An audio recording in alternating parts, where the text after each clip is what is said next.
O 8 de setembro de 1522, unha tripulación de 18 homes baixo o mando de Juan Sebastián Elcano voltaba ao seu portobase na nao Victoria.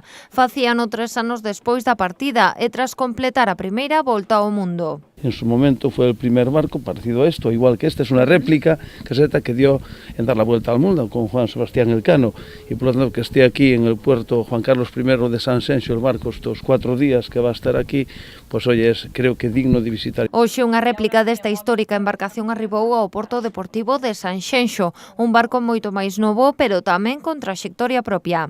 Se construyó en 1991, para la Exposición Universal de Sevilla del 92. Unos años más tarde, después de esta exposición, se decide en 2003 dar la vuelta al mundo.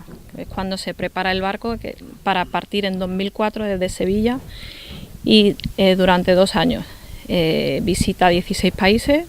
Este ano a nao Victoria chega a Sanxenxo despois de percorrer o norte de Europa ata Alemanha. Os que a visiten poderán coñecer como era a vida da tripulación original e como é a da que navega hoxe en día nesta réplica. Estamos ahora mismo en la cubierta principal, donde los marineros de la nao original hacían la vida a bordo. La bodega es donde se estaba destinada para los alimentos y la carga.